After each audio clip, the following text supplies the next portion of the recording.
to see femur. Femur, how to hold femur in anatomical position. You have to have knowledge of angle of torsion, that is around 127 degree to 128 degree. In case of children, the degree may differ, but in case of adult individual, it is 127 to 128 degree. In case of female also, the angle is slightly higher due to pelvis is larger. So how to determine as per angle of torsion, as per biophysics? There is a simple law. If you hold it like this, if you put your index finger at the anatomical neck, it will automatically come into the anatomical position. Again, as per the rule of biophysics, if you put the femur on a table, two condyles should come in horizontal, same horizontal plane, then it will come in proper anatomical position. But before going to these finer things, the gross thing you have to know: anterior, posterior, superior, inferior, medial, lateral. Anterior surface is smooth and convex.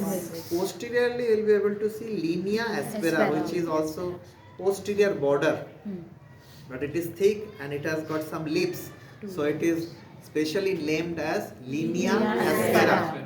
So anteriorly there is a smooth convex surface, posteriorly there is linea aspera, and medially head is directed medially, laterally the greater trochanter is directed laterally. So anterior, posterior, medial, lateral we have seen. Superior, inferior, head, greater trochanter, lesser trochanter, this end is superiorly and the condyles are inferiorly. So superiorly head and trochanters, inferiorly condyles, anteriorly smooth convex surface, posteriorly linea aspera, medially head and lesser trochanter, laterally greater trochanter, and greater trochanter determines side of the bone. After maintaining this, the whichever way will be the greater trochanter will be the side of the bone. Now you come to finer adjustment. Either you have to put your index finger at anatomical neck, below anatomical neck, it will automatically come into 127 degree, or you have to put these two condyles on a table, automatically it will come in 127 degree. Most of the cases student hold it like this is wrong. In exam you should not hold it exactly vertically, it is having some angulation that you have to maintain. So not 90 degree, it is 127 degree. Now coming to the parts, this upper end has got head and neck, and this head is 2/3 of a hemisphere, 2/3 of a sphere. Unlike the humerus was less than 1/3 of a sphere. This is more than 2/3 of a sphere. That is why here the ball and socket joint is more stronger. And at the center of this 2/3 of the sphere there is a fovea, F-O-V-E-A, fovea. That is called fovea capitis femoris. And from here there is a ligament, ligamentum teres capitis femoris, which you have seen already in hip bone. Okay. Now this is anatomical neck. In case of humerus we have seen anatomical, physiological and surgical neck. What is anatomical neck? Where capsule get attached. What is physiological neck? Where there is junction between epiphysis and diaphysis. Okay. Now what is surgical neck? Where there is more chances of breakage. But in case of femur, some students says there is only one neck. No, there is also three legs. Femur also have got three necks, but those three necks are coinciding in same place. Here anatomical neck is also here, physiological neck is also here, and surgical neck is also here. Why anatomical neck is here? Because this much part is epiphysis, and greater trochanter, lesser trochanter all are included in diaphysis. This is shaft, the part of the shaft. Now this is why physiological neck is here. And why surgical neck? I have already told you that angle of torsion is here. That's why I put this index finger here. Angle of torsion. Where there is angle of torsion, there is chances of brokerage, because CG, center of gravity, the weight is not transferring in same vertical plane. It is weight transfer from hip bone to femur is in this angle, and weight transfer below this is in this angle. So there is a conflict of angulation. So here, when there is a conflict, when there is a crisscross of this angle, that is called as angle of torsion.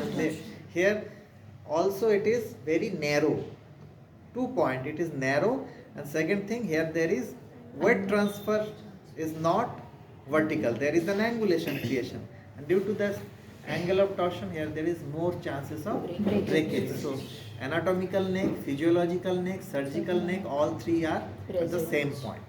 Now we are coming to the upper end of the shaft, middle part and lower end of the shaft. Shaft is having different number of border and different number of surface at different area. The middle 1/3, we'll start from middle 1/3, that is easier to understand. Middle 1/3 have got 3 border and 3 surface. One is posterior border, prominent posterior border, that is called as linea aspera, and this is posterior border. So opposite posterior border there will be anterior surface. Then this is medial border. Opposite medial border there is posterolateral surface, and this is lateral border. Opposite lateral border there is posteromedial surface. So 3 borders and 3 surfaces. What are the border? Medial border, lateral border, and posterior surface. Posterior border. And what are the surface? Anterior surface, posteromedial surface, posterolateral surface. So thus it is fulfilling the criteria of a typical long bone. A typical long bone should have 3 border and 3 surface, and that criteria is maintained here only at the middle 1/3. If you carefully see the lower part, this linea aspera is bifurcated into 2 lines. One is called as medial supracondylar line, one is called as lateral supracondylar line. So this one border dividing into 2 border. So there will be 4 border. Here up to here we have seen 3 border. Now one border is divided into 2 border. So here the lower 1/3 there will be 4 border. 4 border. So an additional surface is created, this triangular surface, due to bifurcation of the linea aspera. The medial lip is going towards medial supracondylar line, that is medial supracondylar line, and this is lateral supracondylar line. In between there is a triangular surface that is called as popliteal surface. So one surface increased here. What are the borders?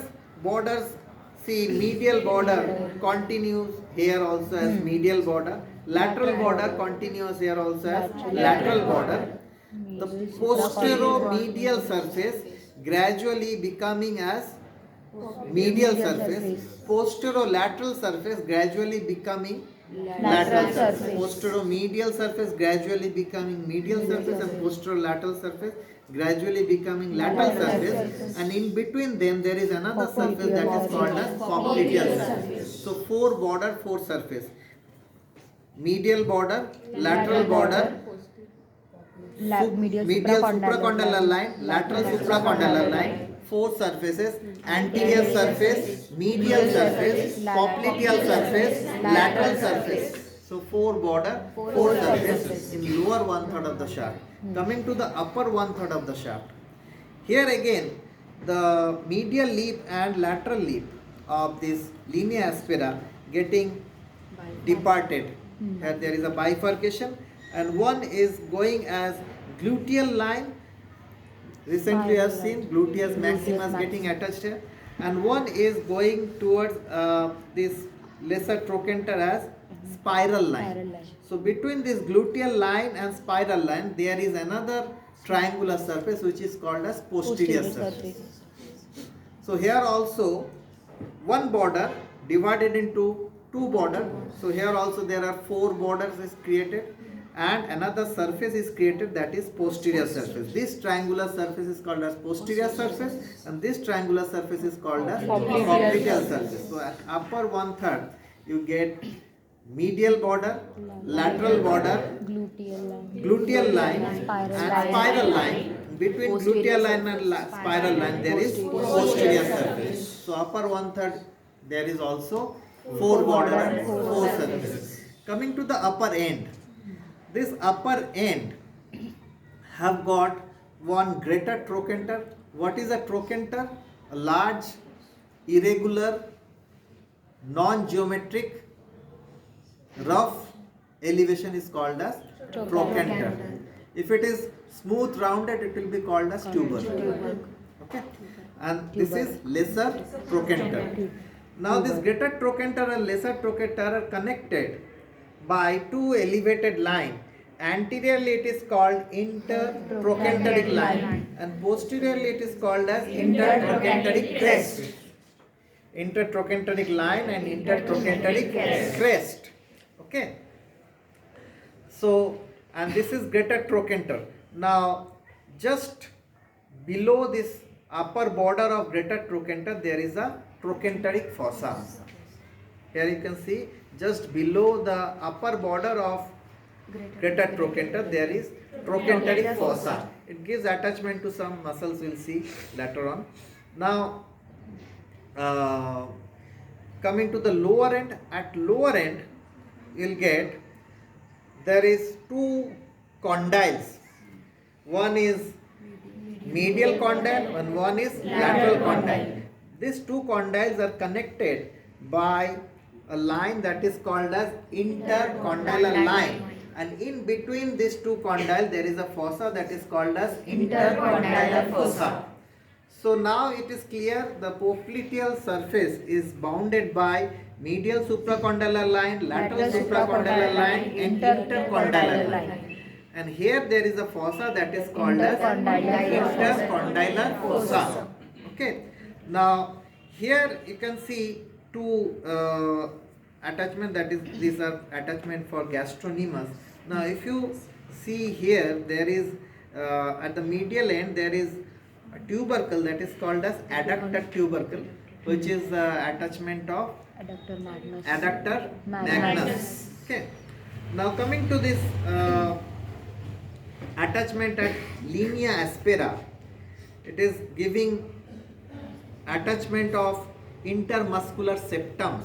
Intermuscular septum, these are the continuation of the deep fossa. Deep fossa divides the thigh region into three compartments. Anterior compartment where all the muscles are responsible for extension of knee joint.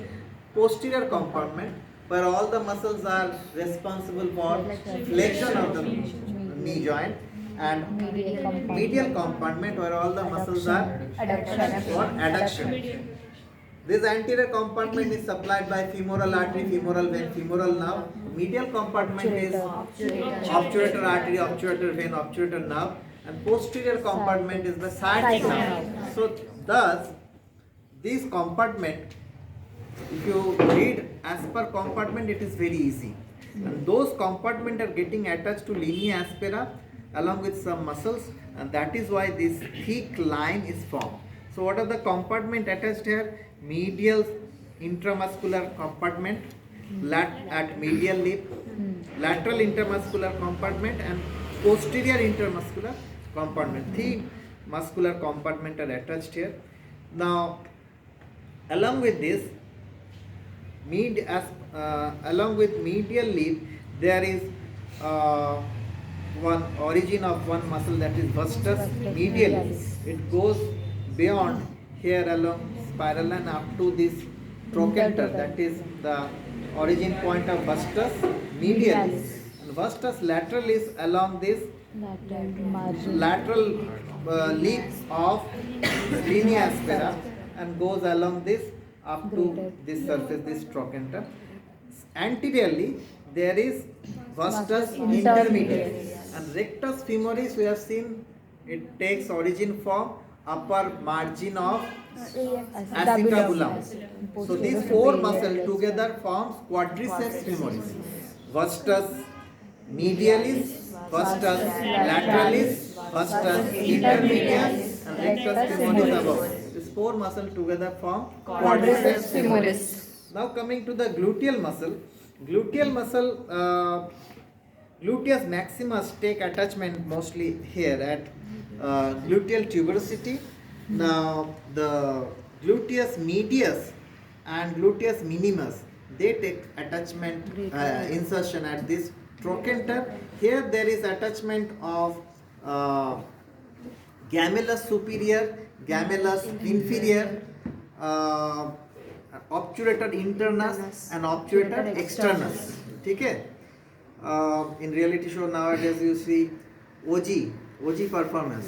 So you can remember it like OG. The OG, that is obturator internus, gemellus superior, obturator externus, gemellus inferior. Like this they are attached here.